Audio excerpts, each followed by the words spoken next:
Hello friends, आज हम बात करेंगे हीमेटैनिक्स की, जो कि आपको बी फार्म फर्स्ट सेम में फार्मास्यूटिकल इनऑर्गेनिक केमिस्ट्री में पढ़नी होती है। आपका यूनिट नंबर है, यह है फोर्थ। ओके, यूनिट नंबर 4 से हम लोग आ चुके हैं। अगर आप इससे पहले के जितने भी वीडियो लेक्चर हैं अगर आप नहीं देखे हैं तो डिस्क्रिप्शन बॉक्स में प्लेलिस्ट पड़ी हुई है, आप उसे चेकआउट कर सकते हैं। यहाँ पे देखो हम लोग आज आ गए हैं हीमेटैनिक्स पे। हीमेटैनिक्स फेरस सल्फेट एंड फेरस ग्लूकानेट, ये दोनों आज एक ही वीडियो में कवर हो जाएगा।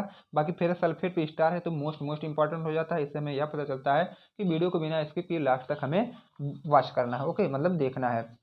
अब देखो, ये जो बेसिकली हमारा हीमेटैनिक्स होता है, ये उस कंडीशन में यूज किया जाता है जब कोई भी आदमी या पेशेंट के अंदर ब्लड की कमी हो जाए। ओके, ब्लड की कमी मीन्स ब्लड में कई सारे कंपोनेंट या पार्ट होते हैं, जैसे आरबीसी, डब्ल्यूबीसी, प्लेटलेट। इसमें से जब किसी एक का मतलब कमी हो जाए, या तो कह सकते हो टोटली समझने के लिए ब्लड की कमी हो जाती है किसी बॉडी के अंदर, तो हम लोग यूज करते हैं हीमेटैनिक्स। और हीमेटैनिक्स में कुछ एजेंट हमारे होते हैं, जैसे फेरस सल्फेट और फेरस ग्लूकोनेट। ये सब क्या है, हम वहाँ पे यूज करते हैं। ओके, जैसे आप लोग एक सिरप आता है ऐसा करके, मतलब आर्बिटोन करके, ठीक है। जब आर्बिटोन का आप लोग वो देखोगे उसका फार्मूला, तो आपको वहाँ पे फेरस सल्फेट और फेरस ग्लूकानेट करके फार्मूले पे वहाँ पे लिखा रहेगा, ठीक है। तो वो बेसिकली हमारा क्या करता है, ब्लड के कमी को वह पूरा करता है। अब देखो, इसी कंडीशन को हम बोलते हैं या इस एजेंट को हम बोलते हैं हीमेटैनिक्स। अब देखो, ये हीमेटैनिक्स बेसिकली होता क्या है। These are those agent which are use to increase the formation of blood, specially haemoglobin. ये देखो, जो हमारा हीमेटैनिक्स होता है ये हम उस कंडीशन में यूज करते हैं, जैसे कि देखो, increase the formation of blood, जो आपके बॉडी के अंदर ब्लड बन रहा है उसकी फॉर्मेशन को ये बढ़ावा देते हैं। मीन्स क्या कह सकते हो, तो बढ़ा देते हैं। ओके, इसमें क्या है, हीमोग्लोबिन हमारा होता है ना ब्लड में मेन वाला पार्ट, तो इसी को ये बढ़ावा देते हैं। अब देखो बाकी आगे देखो, second line, this agent which are use in condition of lack of blood in our body. अब यही बात यहाँ पर भी लिखी गई है, थोड़ा सा लैंग्वेज को चेंज करके। ये ऐसे एजेंट होते हैं जिसका हम यूज करते हैं जब हमारे बॉडी के अंदर ब्लड की कमी हो जाती है, ठीक। Condition of lack of blood in our body means हमारे बॉडी के अंदर जब खून की कमी हो जाती है, तो इस कंडीशन में हम लोग हीमेटैनिक्स का यूज करते हैं। अब जब खून की कमी हो जाती है तो एक हमें डिजीज हो जाती है, उस डिजीज का नाम होता है बेसिकली एनीमिया। अब एनीमिया में क्या होता है, आरबीसी की कमी हो जाती है। और देखो, हमारे ब्लड में प्रेजेंट होते हैं आरबीसी, डब्ल्यूबीसी, प्लेटलेट, तो उसमें से हमारा जो आरबीसी की अमाउंट होती है वह थोड़ा सा कम हो जाती है, तो उस कंडीशन को हम बोलते हैं एनीमिया। अब देखो, इस एनीमिया को ट्रीट करने के लिए हम लोग हीमेटैनिक्स का यूज कर देंगे, ठीक है। अब ये जो हमारा हीमेटैनिक्स होता है, ये फार्मेशन ऑफ ब्लड, ठीक है, इसको थोड़ा सा बढ़ा देता है। देखो, increase the formation of blood. अब जब फार्मेशन ऑफ ब्लड, ठीक है, जब वह बढ़ जाएगा तो जाहिर सी बात उसमें आरबीसी भी रहेगा, तो आरबीसी भी बढ़ जाएगा और हमारा एनीमिया जो है क्योर हो जाएगा। ओके, तो अगर एनीमिया को आपको ठीक करना है तो हीमेटैनिक्स का यूज करना होगा। यहाँ देखो, क्लियर पता चल के निकल के आ गया कि हमारा जो है हीमेटैनिक्स से जो भी होता है वो ब्लड के बीमारी को ठीक करने के लिए होता है। जैसे किसी पेशेंट के अंदर ब्लड की कमी हो जाए तो हम लोग हीमेटैनिक्स का यूज करते हैं, उसको ब्लड को इक्वल करने के लिए, नॉर्मल कंडीशन लाने के लिए। अब देखो, हीमेटैनिक्स ऐसे एजेंट होते हैं, means haematinics are those agent या drugs which are use to increase the concentration of haemoglobin in blood. अब देखो, हमारे ब्लड में प्रेजेंट होता है एक हीमोग्लोबिन, ठीक है, और उसका कंसंट्रेशन बढ़ाने के लिए हम लोग हीमेटैनिक्स का यूज करते हैं। सीधा साधा देखो, यहाँ पे पॉइंट क्लियर है आपकी। हीमेटैनिक्स आर दोज एजेंट, ये ऐसे एजेंट होते हैं which are used to increase the concentration of haemoglobin in blood. हमारे ब्लड में जो भी हीमोग्लोबिन प्रेजेंट होता है उसकी कंसंट्रेशन को बढ़ाने के लिए हम लोग हीमेटैनिक्स का यूज करते हैं, ठीक है। और क्यों करते हैं, कि जो हमारी एनीमिया हुई है वह क्योर हो जाए, मतलब ठीक हो जाए। एनीमिया की कंडीशन में तो ब्लड की कमी होती है। अब ये जो एनीमिया होती है, जब आप हीमेटैनिक्स का यूज करते हो तो एनीमिया आपकी क्योर हो जाती है, मतलब ठीक हो जाती है।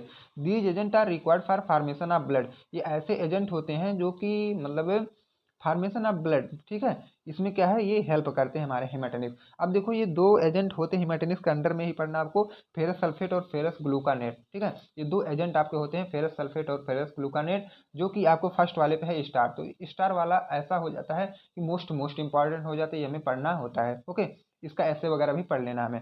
फेरस सल्फेट देखो, पहले स्टार्टिंग Fe SO4 × 7H2 इसका मॉलिक्यूलर फार्मूला है। ओके, मॉलिक्यूलर वेट इसका है 278 ग्राम पर मोल, इसका क्या है आपका मॉलिक्यूलर वेट फेरस सल्फेट का। ओके, अब देखो इसकी हम प्रिपरेशन, मतलब ये बनता कैसे है, या भी हम देख लेते हैं बिल्कुल आसान लैंग्वेज में। ओके, देखो, ferrous sulphate can be prepared by dissolving iron और फेरस ऑक्सीडीन, ठीक है, डाइल्यूट H2SO4। अब देखो, इसमें क्या करना होता है, जो हमारा फेरस सल्फेट होता है उसको हम कैसे बना सकते हैं, उसमें क्या करेंगे, आयरन या फेरस ऑक्साइड डिजॉल्व करेंगे हम किसमें, H2SO4, ठीक है, डाइल्यूट H2SO4। मान लो इसी में डाइल्यूट H2SO4 हम लोग इसमें लिए हैं, ठीक है, ये H2SO4 यहाँ पे रखा गया है। और उसमें क्या करेंगे, हम लाके घोल देंगे अपना क्या, आयरन या तो इसमें डालेंगे या तो फेरस ऑक्साइड डाल देंगे, ठीक है। यहाँ फेरस ऑक्साइड समझ लो, फेरस ऑक्साइड या आयरन, ठीक है, दोनों में से केवल एक डालना है आपको। किसमें डालना है, H2SO4 में। तब क्या करोगे, द रिजल्टेंट लिक्विड फिल्टर। अब जब दोनों को आप एडिशन किए तो जो भी बना है आपका उसे आप फिल्टर कर लोगे, फिल्टर मतलब छननी कर लोगे, छान लोगे। उसके बाद concentrated and cool to be obtain crystal which is green in colour. अब देखो जो आपको मिलेगा वो सबसे पहली बात तो कंसनट्रेटेड फॉर्म में मिलेगा और वह क्या है ठंडे फॉर्म में मिलेगा, ठीक है, बिल्कुल ठंडा चिल्ड रहेगा वो क्या है, और क्रिस्टल के फॉर्म में आपको मिलेगा। क्रिस्टल मतलब होते हैं छोटे छोटे दरबरे टाइप के बालू के जैसा, ये क्रिस्टल टाइप के मिलेंगे जिसका कलर होगा आपका ग्रीन। ओके, यहाँ तक आपका प्रिपरेशन क्लियर हुआ होगा। अगर आपका प्रिपरेशन तक अगर पूरी टॉपिक आपको समझ में आई होगा तो प्लीज चैनल को सब्सक्राइब भी कर दो। ओके, अब देखो इसकी प्रॉपर्टी भी क्या होते हैं, जैसे कि अगर हम पहली प्रॉपर्टी देखें कलर, तो कलर क्या होता है इसका, ग्रीन होता है, बेसिकली ग्रीन कलर मतलब हरे कलर, यहाँ पे मैं आपको ऑलरेडी बता दिया था। ऑर्डर क्या होता है, ऑर्डरलेस, ऑर्डरलेस मतलब गंधहीन, इसका कोई गंध ही नहीं होता है। टेस्ट क्या है, मेटेलिक टेस्ट होते हैं। और स्टेट क्या है, क्रिस्टल, जो कि ऊपर बात हो गई थी कि जो मिलते हैं आपके क्रिस्टल स्टेट में मिलेंगे। और इसका जो सॉल्युबिलिटी है वह वाटर में अच्छी तरीके से ये घुल जाते हैं। ओके, कौन घुल जाते हैं, हमारे फेरस सल्फेट। अब इसके एसे की हम बात करें क्योंकि इस पर लगा है स्टार, और जिस पे स्टार लगा उसका एसे भी हमें पढ़ लेना बहुत ही इंपॉर्टेंट हो जाता है। तो आप लोग एनालिसिस में पढ़े रहे होंगे रिडॉक्स टाइट्रेशन यूनिट नंबर 4 में। ओके, अगर आप नहीं देखे हैं तो प्लेलिस्ट चेकआउट आप कर सकते हो, एनालिसिस वाले में जाना, वहाँ पे आपको रिडॉक्स टाइट्रेशन की वीडियो मिल जाएगी। ओके, अब देखो रिडॉक्स टाइट्रेशन में बेसिकली यही होता था, जो हमारे फेरस आयन होते थे वो फेरिक आयन में कन्वर्ट होते थे, ठीक है, ये तो उसका था प्रिंसिपल। अब देखो इसी प्रिंसिपल पे पूरा बेस्ड होता है हमारा फेरस सल्फेट का एसे। इसमें हम क्या करेंगे, प्रोसीजर में मतलब ये पूरी कहानी या प्रोसीजर आप कैसे करना है ये भी देख लो। 2.5 ग्राम सोडियम बाइकार्बोनेट लेना, मीन्स 2.5 ग्राम सोडियम बाइकार्बोनेट आपको लेना है, और उसी में 10 ml H2SO4 को ऐड कर देना है। उसके बाद 150 ml वाटर भी उसी में मिक्स कर देना है। मीन्स क्या है, सोडियम बाइकार्बोनेट, H2SO4 और वाटर तीनों को आप लोग प्रॉपरली मिक्स कर लेना। ओके, उसके बाद उसी में क्या करना है, 0.5 ग्राम FeSO4 मीन्स क्या है, फेरस सल्फेट भी उसी में आपको ऐड कर लेना है। ओके, मीन्स FeSO4 उसी में आपको ऐड कर लेना है। Titrate with 0.1 mole ceric ammonium nitrate, उसको किसके साथ आप लोग टाइट्रेट करेंगे, 0.1 मोल सेरिक अमोनियम नाइट्रेट के साथ। अब उसके बाद देखो the colour change red to light, जो कलर होगा वो चेंज हो जाएगा, ठीक है, रेड से लाइट ब्लू कलर में वह चेंज हो जाएगा, जहाँ पे आपको एंड पॉइंट की डिटेक्शन हो जाएगी। ओके, जैसा कलर चेंज हुआ तुरंत आपको एंड पॉइंट वहाँ पे मिल जाएगा।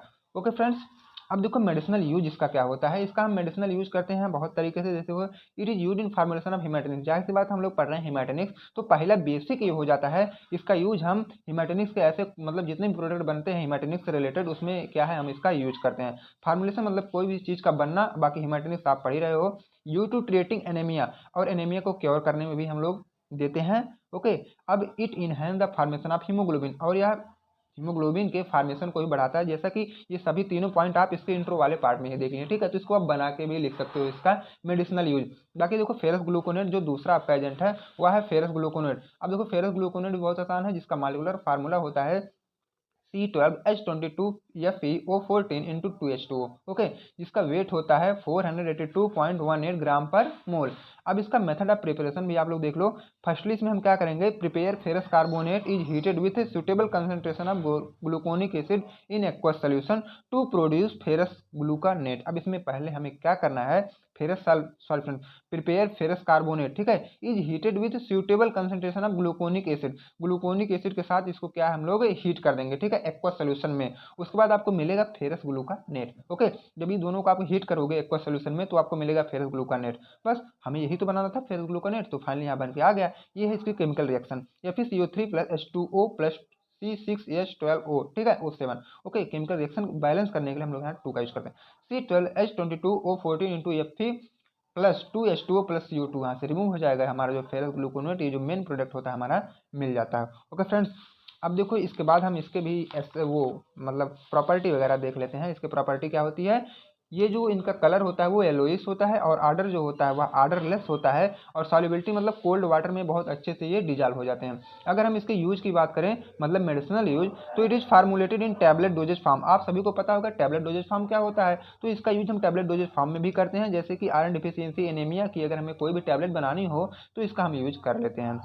Okay, it is also use in elixir, और एलिक्जर भी सभी को पता होगा, और इसका हम यूज करते हैं एलिक्जर में भी। ओके, बाकी हिमेटोनिक्स तो जाहिर सी बात है हिमेटोनिक्स हम इसका करेंगे, ठीक है, ये सब बेसिक पॉइंट है। नेक्स्ट वीडियो में हम बात करेंगे पॉइजन एंड एंटीडोट का। ओके फ्रेंड, तो अभी भी अगर आप चैनल पर नए हैं तो चैनल को सब्सक्राइब नहीं किए हैं तो कर लीजिए, ताकि नेक्स्ट वीडियो का इन्फॉर्मेशन सबसे पहले आप तक पहुंचे, पॉइजन एंड एंटीडोट वाला। ओके, तब तक के लिए friends thank you, bye bye, take care, मिलते हैं नेक्स्ट वीडियो में।